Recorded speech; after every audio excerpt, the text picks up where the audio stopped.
Everyone out there is talking about that there's a housing bubble, there's a crash coming in the greater Philadelphia area housing market, and it's on every news outlet imaginable. And what I'm going to tell you is the reasons why there's no crash coming. I've got a lot of data to back it up, and you're going to want to make sure to pay attention and watch until the very end for the last piece of information, because it's pretty mind-blowing when you look at the actual data, not what's getting reported in the news.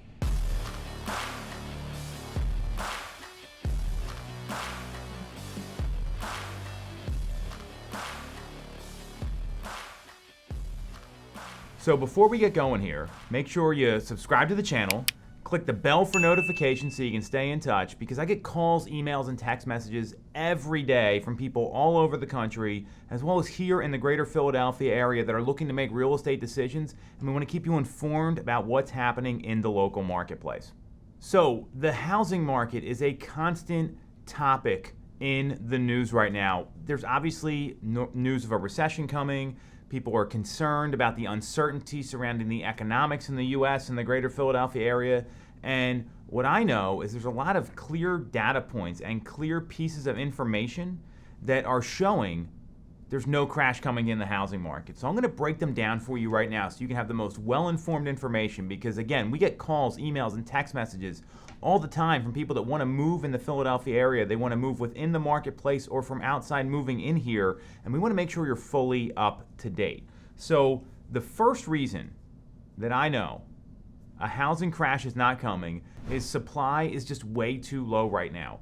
We are seeing less than a month's supply in the suburban counties, Chester, Delaware, Montgomery, Bucks County, and less than a 2-month supply of homes available in the city of Philadelphia. So what that means is that if nothing new came onto the market, then all the homes would be sold in less than a month or less than 2 months. And economics, they're really a simple supply and demand issue, and the demand is very frothy right now. We still got a lot of millennial home buyers that formed families that want to get into an ownership position, and they didn't buy homes at an earlier age. You see a lot of people in their mid-30s, they still don't own a property right now, and there's 78 million millennials in the U.S.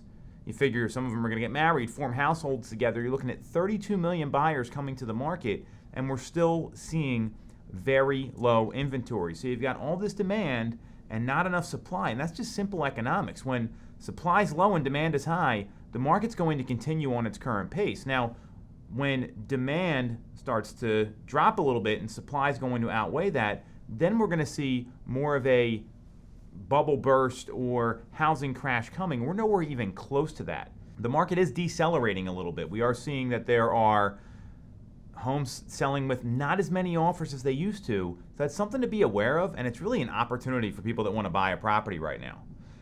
So that's reason number one. Supply is just too low and demand is too high. It's simple economics. This is like Econ 101, and it's really important to understand all that. The second reason is these mortgage rates, they're not that bad. Everyone is freaking out because rates aren't in that 2% range anymore or the low 3s. Now they're into the 5s. And historically, that's still very low.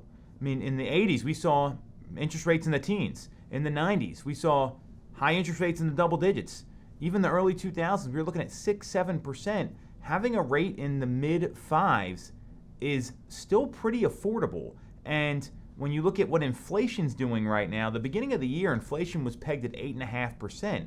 So you're still beating inflation by buying a home right now. It's a great hedge against inflation, and if people understand those economics and they realize they're not paying someone else's mortgage and somebody else's debt, then as a result, what's going to happen here is that people are still going to buy homes and get pretty affordable properties. So these rates, while they are different than where they were at the beginning of the year, they're still not that bad, and historically they are very low, and the market kind of factored in those rates when they priced them based upon all the Fed rhetoric coming out. So when the Fed's making these decisions, the market's kind of anticipated that, and that's why we've seen rates stay in that like 5 to 5.5% range. So that's reason number two.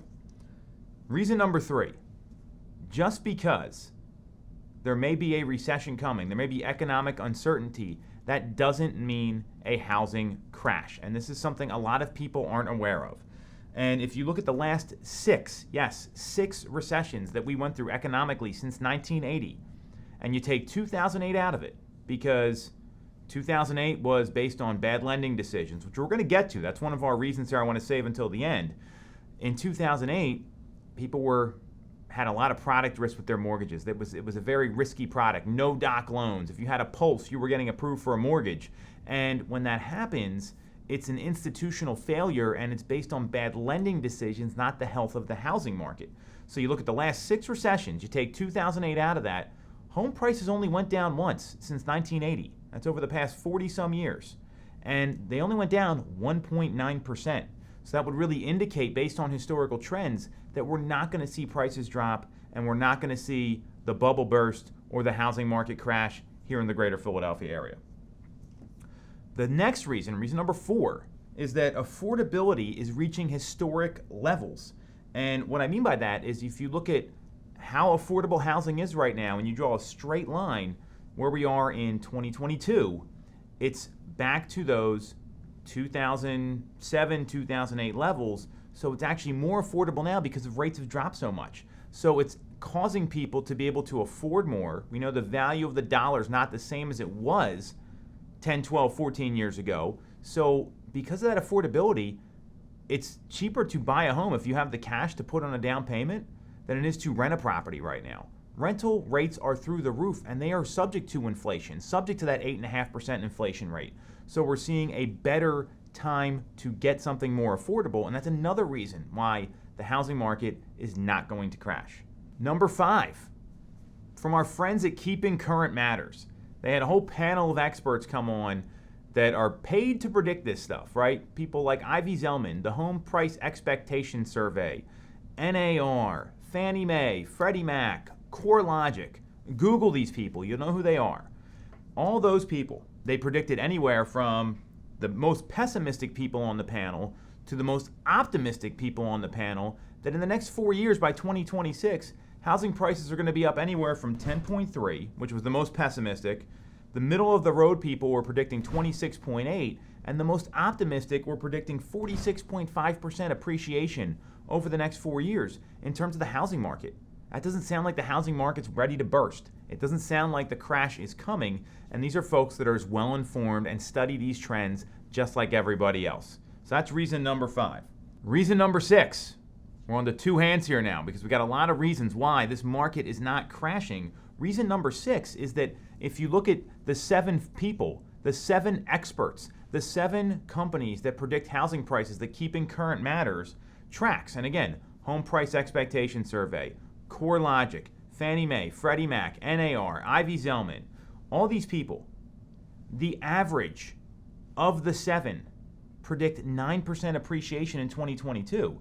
And this number's kind of danced around a little bit. It was down as low as 6% earlier in the year, as high as 15% in some places. Zillow predicted almost 20% appreciation.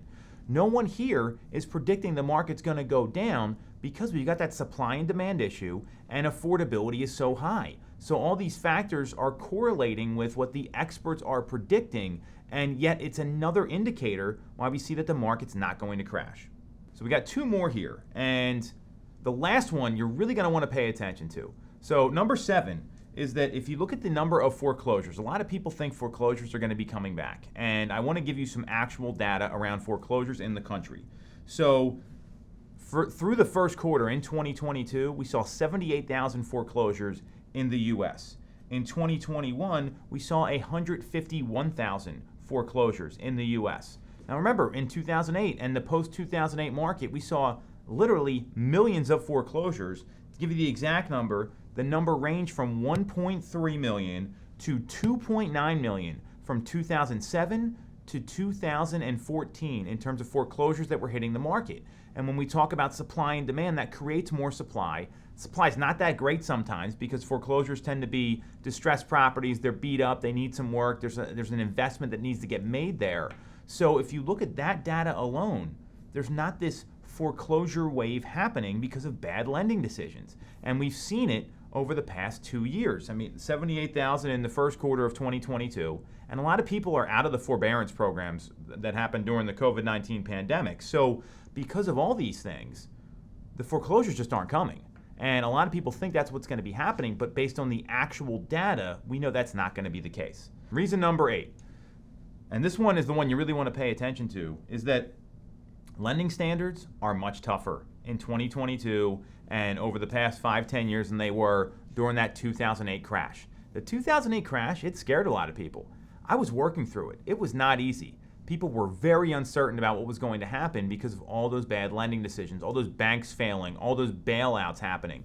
So the lending standards, not only are they much tougher, but if you look at, and we're going to put some charts up here as we go through this. I'm going to have Nick go back and add them in when we're talking. If you look at the product risk on loans versus the actual applicant risk is almost non-existent right now based on the data we have. And you can see back in the early 2000s, there was applicant risk, and then there was product risk on top of it. So it was much more risky to be doing the loans that led to that recession in 2008, which makes sense based on what happened, and it's just not happening right now. So there's not these people borrowing money that couldn't afford it or had no business doing it in the first place that led to a lot of these foreclosures coming to the market, like we talked about in reason number 7. And to give you the specifics around that, this year, we saw less than 100 billion of the loans that are out there involve people with less than a 620 credit score. Versus in 2003 to 2007, we saw an average of 300 billion loans that had folks with a less than 620 credit score. That's a big difference. And that really demonstrates how risky it was with the applicants and with the products, because products right now, if you have a score below 620, it's tough to get a loan. It's not easy. So you've seen all these things that have kind of added up here, which tell us that there's not a recession, or not a housing crash, there's no bubble, none of that stuff's happening in the greater Philadelphia area. So those are the 8 reasons why there is very clearly a housing market crash not coming. There's no bubble, none of that stuff's gonna happen based on all this economic data that we have here. So if that was something you were worried about and you're thinking about moving to the greater Philadelphia area, whether it's Chester, Delaware, Montgomery counties, or the city, or you want to make a move within our local marketplace here, schedule a call, shoot us a text, email, whatever it is, and we'll be happy to walk you through what's actually happening in the market so you can make a sound real estate decision.